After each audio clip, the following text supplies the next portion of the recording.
On Monday, the sports world lost a giant. Our friend and colleague, hammer Hank Goldberg, was a pioneer in sports wagering, one of the most colorful characters you'll ever meet. Hank passed peacefully in his Las Vegas home on Monday on his 82nd birthday. Our Jeremy St. Louis has more on a life lived large. The Dolphin linebacker situation has gone from critical to red alert. Hank Goldberg was a titan in the sports media and betting industry.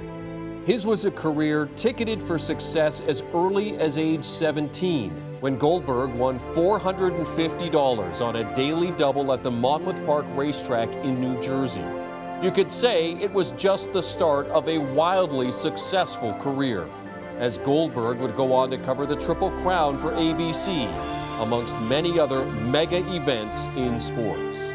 The Hammer, as he was often referred to on TV, became known by viewers for two things: covering the NFL and horse racing while giving his patented winning picks for both. Goldberg earned the nickname the Hammer for pounding a gavel on his desk whenever he wanted to make his point known to his former radio co-host. Hank would always make sure that his opinion was heard, an opinion that viewers came to know and trust. Goldberg truly lived an extraordinary life. He graduated from Duke University, served in the Army Reserve, called Joe DiMaggio a friend, was a trusted source in the industry to many, including former Raiders owner Al Davis. Goldberg also became a legendary figure in South Florida as a sports media personality and worked for the Miami Dolphins during Don Shula's entire reign, including that perfect 1972 season. Although the Hammer would battle chronic kidney disease in the latter portion of his life, it would not deter him from doing what he loved, as he continued to provide TV viewers with winning picks while working with us here at CBS Sports HQ. For this game, I would take Villanova with the points, but I got Kansas to go all the way. A consummate professional, a friend to many, and a sports media legend. Rest in peace to the Hammer, Hank Goldberg.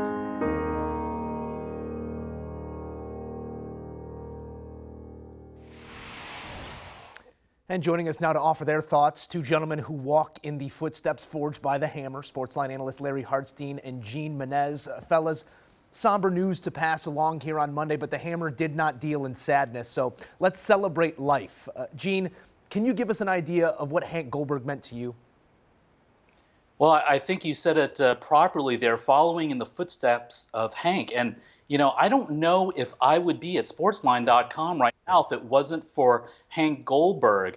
He paved the way. He was one of the pioneers in amongst media sports gamblers or prognosticators.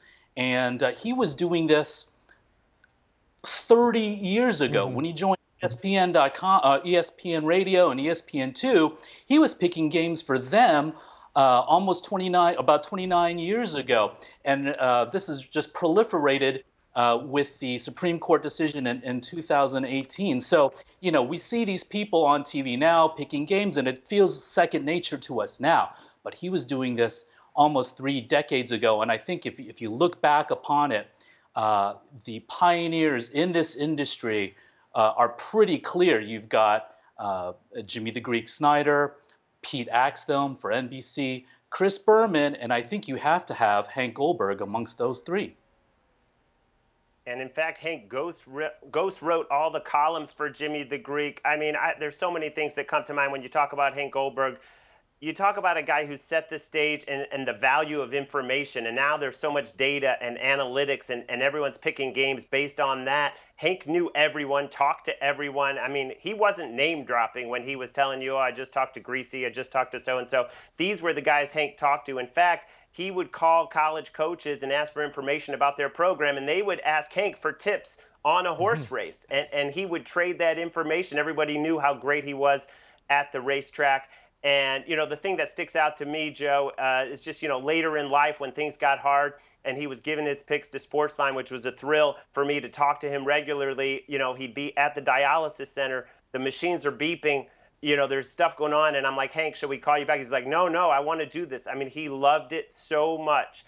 He loved to talk sports. He loved to talk betting with anyone. And we love to have him here on CBS Sports HQ. I got to tell you guys, from where I'm sitting, we've covered Super Bowls, we've covered NBA Finals, we've had the likes of Shaq and other massive names in the studio. And my dad, his friends, they always wanted to know what Hammer and Hank was up to and what his latest pick was. Truly a pioneer who lived on the cutting edge of this game that has proliferated, as you said, Gene. I know anyone who has spent time with Hank, who has worked with Hank, always has a story about Hank. Do you have one to offer, Gene? Oh gosh, how much time do we have? In January 2020, I went out to Las Vegas and spent a couple days with him, and I went to his apartment in Henderson, Nevada. I hung out with him before he shot a segment for the Daily Wager on ESPN, and he told some incredible stories. When I was at his apartment, one of the most fascinating things was that he kept all of his sources in this alligator skin, black alligator skin book, about the size of a 6x4, 9x6, something like that. And these were numbers that he had collected over the years from working with Jimmy the Greek and also doing his radio show in Miami. And it was full of people, not just in sports, but in every corner of pop culture. Names like Joe Namath, Al Michaels, Mike Eruzione. I can go on and on. The E section, the letter E section alone, and he showed this to me, started with Dale Earnhardt Sr., Kenny Easley, and then Clint Eastwood. And I thought, oh my, and that was just the beginning, the first three of the E section. He was so connected, and I really enjoyed spending my time with him. After we were colleagues for the last, I joined Sportsline in 2019, and he joined in 2018. And he would call me to give me his picks, and it would always seem like he would call while I was making dinner for my 2 kids and wife, right? I'm like, Hank, I can't talk right now. I'm making dinner, and sometimes I unfortunately had to just let the phone, go to voicemail. But he would always leave a voicemail. And here's another story. Actually, it's while I was with him in Vegas in 2020. He wanted to call Bob Greasy for some reason. I can't remember why. And he goes, let me see if I can get Greasy on the phone. So Bob doesn't pick up, and he leaves his voicemail, and he goes, Grease, still picking winners. And then he hung up the phone. I thought, oh my, what a character. Truly one of a kind. We appreciate the thoughts. We appreciate the story. Gene, Larry, we thank you for stopping by here to remember the life of Hank Goldberg. Hammer and Hank Goldberg, our friend and colleague, 82 years old, and today we celebrate the life of the Hammer.